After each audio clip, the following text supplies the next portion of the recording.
Hello, आज हम देखेंगे कि बॉइलिंग पॉइंट प्रेशर पे कैसे डिपेंड करता है एक एक्सपेरिमेंट की मदद से। ये एक्सपेरिमेंट एनसीईआरटी में दिया हुआ है जिसको हम समझाने की कोशिश करेंगे।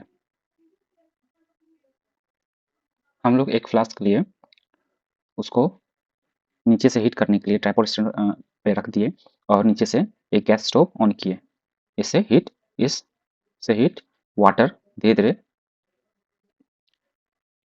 यहाँ जब हीट बर्न हो रहा है या गैस जल रहा है तो ये हीट यहाँ से मॉलिक्यूल सबसे ज़्यादा पहले ये हीट हो रहा है और यहाँ पर जो मॉलिक्यूल है वाटर मॉलिक्यूल्स वो गर्म होके आगे हीट ट्रांसफ़र कर रहा है। जब स्टार्टिंग में जो भी वाटर में एयर सॉल्युबल है, वो सबसे पहले ऊपर लाइट होके हीट लेके लाइट होता है और ऊपर जाके निकल जाता है। उसके बाद फिर नेक्स्ट जो वाटर मॉलिक्यूल्स यहाँ से हीट हो रहा है, धीरे-धीरे वो बबल बना के ऊपर जा रहा है, एयर वेपर बना के और ऊपर क्योंकि कोल्ड वाटर है, तो वो फिर ठंडा होके वाटर बन जा रहा है। ये प्रोसेस कंटिन्यू हो रहा है, जिसके कारण धीरे-धीरे सभी लेयर बाय लेयर धीरे-धीरे, धीरे-धीरे पूरे वाटर जो है एक टेम्परेचर रीच कर जाता है। ये एक थर्मामीटर है और ये यहाँ पर जो वेपर बन रहा है, उसके लिए आउटलेट बनाए हुए हैं, ताकि सब वेपर बाहर निकलते जाएँ। तो यहाँ हम देखते हैं जब ये धीरे-धीरे 100 डिग्री सेंटीग्रेड पर पहुँच जा रहा है इसका हीट धीरे-धीरे, तो ये बॉयल होना स्टार्ट हो जाता है ये वाटर। 100 डिग्री पहुँचने पर नॉर्मली ये बॉयल स्टार्ट हो जाता है, जब ये आउटलेट ओपन रहता है। हम जानेंगे कि बॉइलिंग पॉइंट और प्रेशर में क्या रिलेशन होता है। बॉइलिंग पॉइंट एंड प्रेशर में क्या रिलेशन होता है? बॉइलिंग पॉइंट एंड प्रेशर कैसे रिलेटेड है एक दूसरे से? सबसे पहले हम क्या करेंगे, फ्लास्क को हीट करेंगे गैस से, तो इस एरिया का जो वाटर होगा वाटर वो हीट होगा और हीट धीरे अपर साइड में हीट ट्रांसफर करेगा। तो जो भी एयर मॉलिक्यूल्स होगा वो पहले हीट होके बाहर निकल लेगा लाइट होके और बाहर वाटर से निकल जाएगा। फिर सेकंड स्टेप में वाटर धीरे धीरे जब गर्म होगा, इस एरिया में सबसे जल्दी गर्म होगा क्योंकि नियरेस्ट है और ये हीट होके वाटर वेपर बनेगा और ये बबल फॉर्म होके ऊपर जाएगा। क्योंकि ऊपर टेम्परेचर कम है वाटर का as respect to lower part, तो ये कोल्ड होके फिर वाटर ही बन जाएगा। ये प्रोसेस तब तक चलेगा जब तक पूरे वाटर हीट होके 100 डिग्री सेंटीग्रेड ना पहुंच जाए। जब 100 डिग्री सेंटीग्रेड पहुंच जाएगा तो फिर ये वाटर वेपर जो है ऊपर जाके कोलैप्स नहीं करेगा, सरफेस तक आ जाएगा। इसी को कहते हैं हम लोग बॉइलिंग। यानी 100 डिग्री सेंटीग्रेड पे बॉइलिंग स्टार्ट हो जाएगा। यानी अंडर नॉर्मल प्रेशर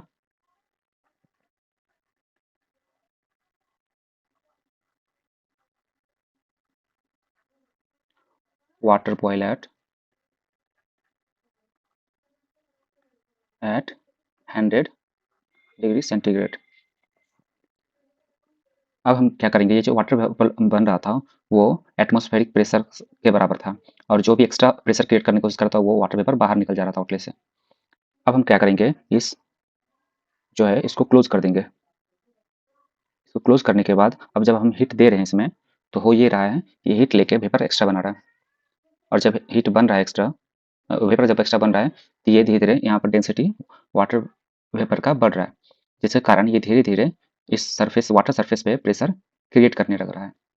तो देखेंगे कि अब 100 डिग्री सेंटीग्रेड पे वाटर नहीं बॉयल हो रहा है और फर्दर जब हीट करते हैं तो देखते हैं at high temperature under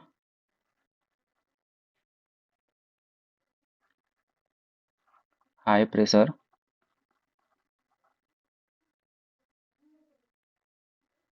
boiling point increases. इसको फर्दर हीट कर रहे हैं तब जाके ये बॉयल स्टार्ट हो रहा है और ये रीडिंग देखेंगे तो ये पता चलेगा कि ये 100 डिग्री से ज़्यादा पे बॉयल स्टार्ट हो रहा है 120 130 पे। वो डिपेंड कर रहा है कितना प्रेशर यहाँ पर इस वाटर वेपर के कारण एग्जर्ट हो रहा है इस सरफेस पे। Boiling point is more than 100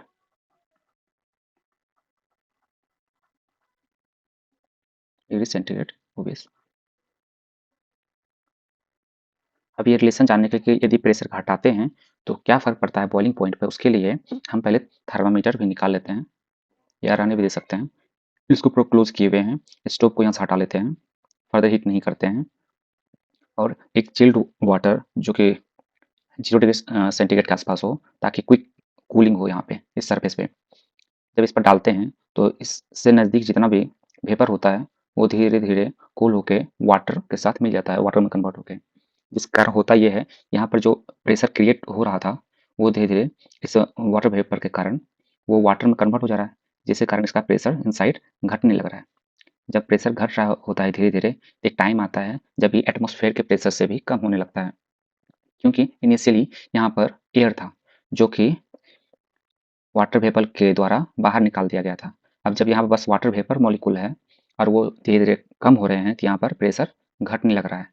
और ये जब एटमॉस्फेरिक प्रेशर से कम हो रहा है तो देख रहे हैं कि बिलो 100 डिग्री सेंटीग्रेड पे ही वाटर बॉयल होने लग रहा है।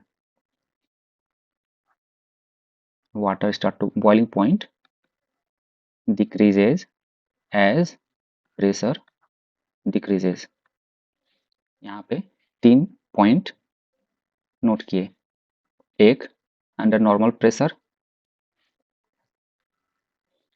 प्रेशर पे बॉइलिंग पॉइंट 100 डिग्री सेंटीग्रेड था। जब प्रेशर इंक्रीज किए तो बॉइलिंग पॉइंट भी इंक्रीज किया, और जब प्रेशर डिक्रीज किए तो बॉइलिंग पॉइंट भी डिक्रीज हुआ।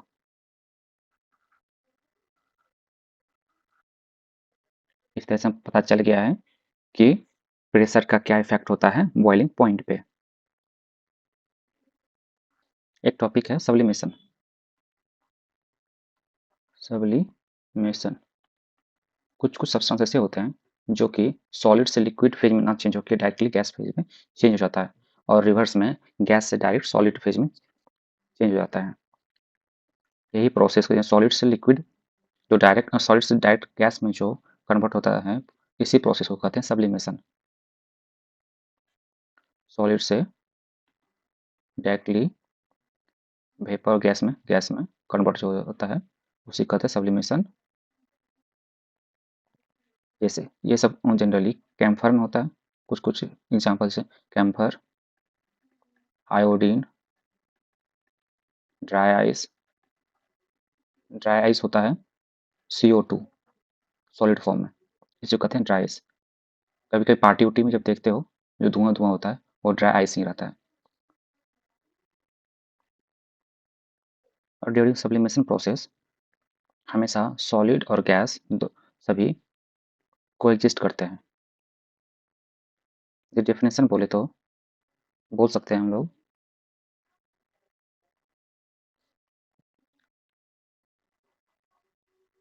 conversion of solid directly into gas phase without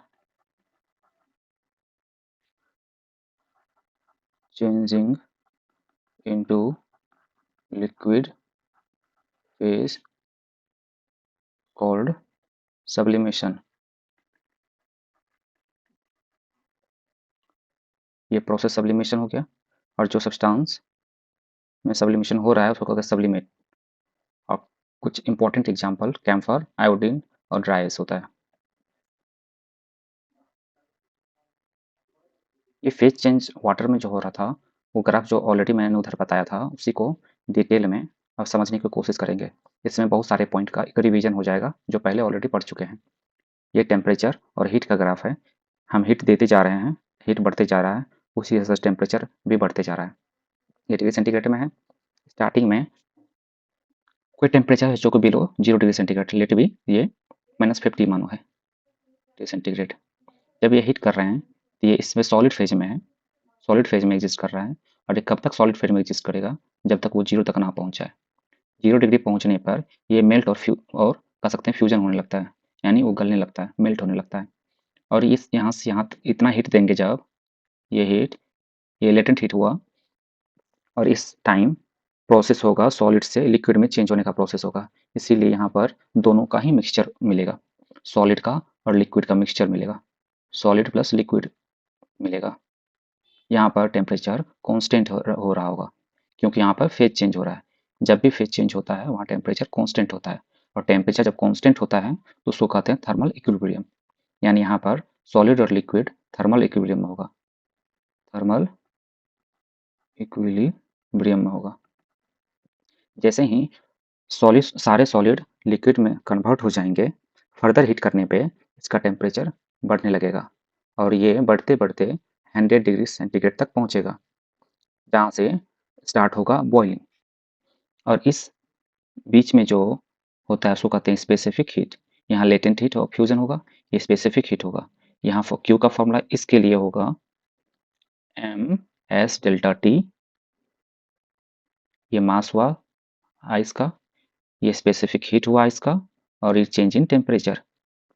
यहाँ पे हीट का फॉर्मूला होगा जब भी फेज चेंज हो रहा होगा, mass into latent heat of fusion. यहाँ पर जब टेम्परेचर बढ़ रहा होगा, यहाँ पे Q का फॉर्मूला होगा Q equal to M S delta T. ये स्पेसिफिक हीट ऑफ वाटर हुआ,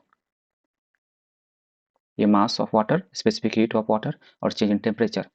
फिर जब ये 100 डिग्री सेंटीग्रेड पर पहुंचेगा तो यहाँ से फेज चेंज होना स्टार्ट होगा। और पता है जब फेज चेंज होता है तो वहाँ पर टेम्परेचर कांस्टेंट हो जाता है। और यहाँ पर जो हीट यहाँ से यहाँ तक मिल रहा है पर यूनिट मास को कहते हैं लेटेंट हीट ऑफ वेपोराइजेशन। यहाँ Q का फॉर्मूला होगा M L V, mass of water latent heat of vaporisation से मल्टीप्लाई करेंगे टोटल हीट हुआ, यानी Q अमाउंट ऑफ हीट देने पे ये कन्वर्ट हो जाएगा लिक्विड फेज से गैसियस फेज में। और जब तक ये 100% लिक्विड गैस में नहीं कन्वर्ट हो जाएगा, फेज चेंज तब तक होते रहेगा और टेम्परेचर कांस्टेंट होगा। यहाँ पर मिक्सचर होगा लिक्विड प्लस गैस का और ये थर्मल इक्विलिब्रियम होगा क्योंकि यहाँ पर टेम्परेचर कांस्टेंट है। थर्मल इक्विलिब्रियम में लिक्विड प्लस गैस रहेगा। जब सभी लिक्विड गैस में कन्वर्ट हो जाएंगे तो फिर यहाँ से टेम्परेचर फर्दर इंक्रीज करने लगेगा और यहाँ पर Q का फॉर्मूला हो जाएगा M S delta T. Change in temperature हुआ, स्पेसिफिक हीट ऑफ गैस यानी वेपर हुआ, ये मास ऑफ वेपर।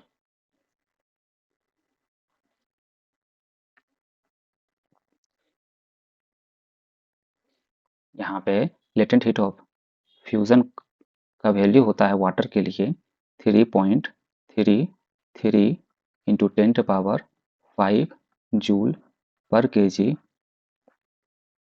यहाँ पर केजी ही रहता है, केल्विन नहीं होता यहाँ क्योंकि डेल्टा टी जीरो रहता है। Similarly latent heat of fusion हो गया, similar latent heat of vaporisation का वैल्यू 22.6 इंटू 10⁵ जूल पर केजी होता है। यदि इसको कैलोरी का टर्म में दो तो 540 किलो कैलोरी होता है पर केजी। और सिमिलरली 80 किलो कैलोरी पर KG latent heat of fusion होता है।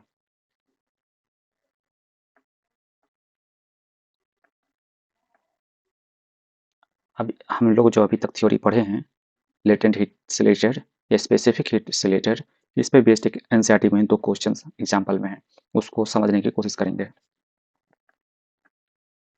सबसे पहले हम एक क्वेश्चन को, सबसे पहले कोई भी प्रॉब्लम सॉल्व करने से पहले होता है इसको पहले समझें, ये सबसे ज़्यादा इंपॉर्टेंट होता है, उसके बाद कोई क्वेश्चन सॉल्व होगा।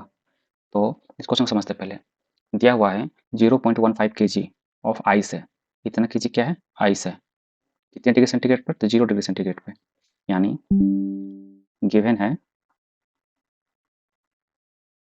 Ice at the rate 0 degree centigrade और मास कितना है 0.15 केजी। ये मिक्स किया जाता है 0.3 केजी ऑफ वाटर, कितने डिग्री सेंटीग्रेड पर? 50 डिग्री सेंटीग्रेड पर, यानी वाटर है 50 डिग्री सेंटीग्रेड पे, मास है 0.30 KG. Resulting temperature is 6.7 degree centigrade. यानी ये तुम जब मिक्स करते हैं बर्फ और पानी को तो फाइनल टेम्परेचर इक्विलिब्रियम पर हो जा रहा है, टी फाइनल हो जा रहा है 6.7 डिग्री सेंटीग्रेड। तो बोल है कैलकुलेट करने लेटेंट हीट ऑफ फ्यूजन, यानी हीट ऑफ फ्यूजन को निकालने बोल रहा है NELF। Specific heat of water दिया हुआ है, वैल्यू क्या है। इस प्रोसेस को हम कैसे इस क्वेश्चन सॉल्व करेंगे, सबसे पहले देखेंगे हो क्या रहा है। तो हो ये रहा है कि 0 डिग्री पर जब आइस है तो ये मेल्ट होगा। मेल्ट होने के लिए आइस जब वाटर में कन्वर्ट होगा उसके बाद टेम्परेचर इंक्रीज होगा इसका। फाइनल टेम्परेचर जब पहुंच रहा है 6.7 डिग्री सेंटीग्रेड, यानी ये 0 से आइस जो है, आइस पहले मेल्ट होगा, फिर इसका टेम्परेचर धीरे धीरे बढ़ेगा और ये टेम्परेचर रीच होगा 6.7 डिग्री सेंटीग्रेड पे। यहाँ पे आइस है, यहाँ पे वाटर में कन्वर्ट हो गया कम्प्लीटली, यहाँ यानी फेज चेंज हुआ। फेज चेंज होने के बाद जब वाटर में फुल्ली कन्वर्ट हो गया तब इसका टेम्परेचर बढ़ेगा। और वाटर के केस में क्या होगा, ये टेम्परेचर 50 डिग्री सेंटीग्रेड पे है, ये 50 डिग्री सेंटीग्रेड है, इसका टेम्परेचर धीरे धीरे घटेगा और ये 6.7 डिग्री टेम्परेचर पे पहुंचेगा। इसमें फेज चेंज नहीं हो रहा है, यानी यहाँ पर क्यू का फॉर्मूला जो लगाएंगे, यहाँ पर क्यू का फॉर्मूला जैसे हम बता चुके हैं, फेज चेंज नहीं हो रहा है तो यहाँ पर मास को स्पेसिफिक हीट ऑफ वाटर से, वाटर और चेंज इन टेम्परेचर से मल्टीप्लाई करेंगे तो ये हीट होगा। हीट इस प्रोसेस में total heat gain equal to total heat loss, loss होगा इसके द्वारा क्योंकि हायर टेम्परेचर पे है, इसलिए इससे टेम्परेचर लूज होगा और हीट लूज होगा और इससे हीट गेन होगा। Total heat gain equal to total heat loss. और इसमें जिस टाइम आइस से कन्वर्ट हो रहा है वाटर में, यहाँ पर लेटेंट हीट यूज हो रहा है, यानी आप इसके लिए फॉर्मूला क्यू का होगा M, latent heat of fusion से मल्टीप्लाई करेंगे, और इसके लिए फॉर्मूला होगा एम ऑफ आइस, क्योंकि वो अब वाटर में कन्वर्ट हो गया बट मास तो सेम रहेगा, यानी यहाँ पर जो आइस का मास था वही यहाँ पर वाटर का मास हो जाएगा, और स्पेसिफिक हीट ऑफ वाटर क्योंकि अब वाटर में कन्वर्ट हो गया into delta T. Delta T कितना होगा, पहले 0 डिग्री पर वाटर यहाँ पर है, 0 डिग्री सेंटीग्रेड से आ रहा है 6.7 डिग्री सेंटीग्रेड पे।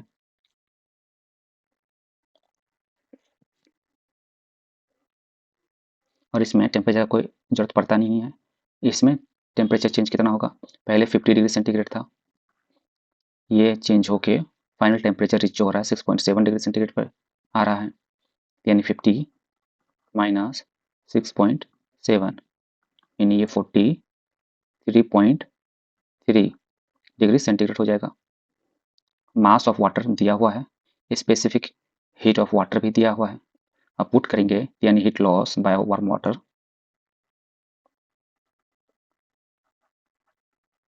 इक्वल टू होगा 0.3 kg वाटर है, heated water into specific heat of water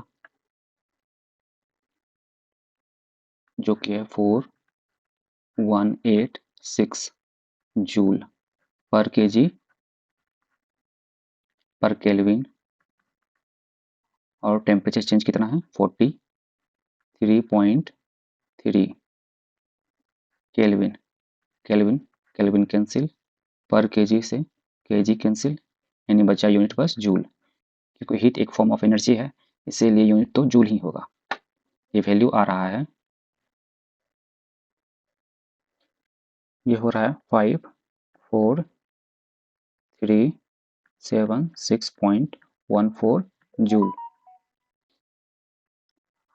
ये हीट गेन करेगा आइस, बट यहाँ पर आइस के द्वारा, बट यहाँ पर मास तो पता है 5 kg, but latent of fusion नहीं पता थे, यही मानेंगे। और यहाँ पर जो ये वाटर आइस टोटली वाटर में कन्वर्ट हो गया और उसका टेम्परेचर बढ़ेगा तो ये क्यू वाटर हो जाएगा, मास तो सेम रहेगा 115 को मल्टीप्लाई करेंगे लेटेंट, यहाँ पर मल्टीप्लाई करेंगे स्पेसिफिक हीट ऑफ वाटर से 4186, चेंज इन टेम्परेचर 6.7 है क्योंकि 0 डिग्री पहले था टेम्परेचर, इसका वैल्यू हो जाएगा,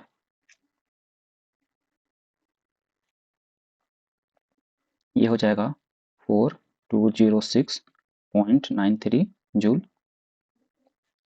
अब ये दोनों हीट गेन कर रहा है और ये हीट लॉस कर रहा है, ये दोनों इक्वल होगा, तो लिखते हैं 0.15 kg latent of fusion plus 4206.93 joule equal to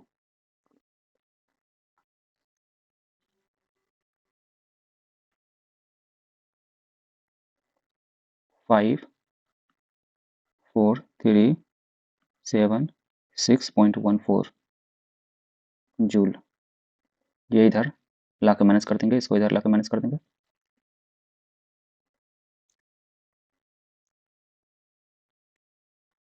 zero point one five K G related of fusion equal to 54376.14 joule minus 4206.93 joule. इसको डिवाइड कर देंगे 0.15 से, तो निकल जाएगा LF। LF का वैल्यू लेटेंट ऑफ फ्यूजन का वैल्यू हो जाएगा 3.34 इंटू 10⁵ जूल पर kg।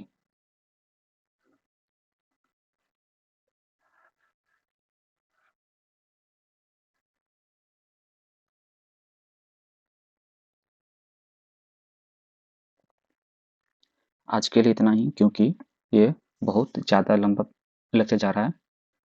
एक और एग्जांपल है, इसको नेक्स्ट टॉपिक में लेक्चर में कवर करेंगे, और उस कवर के दौरान हम लोग का ये रिवीजन भी एक बार हो जाएगा फिर से। तब तक के लिए बाय। लाइक सब्सक्राइब जरूर करें।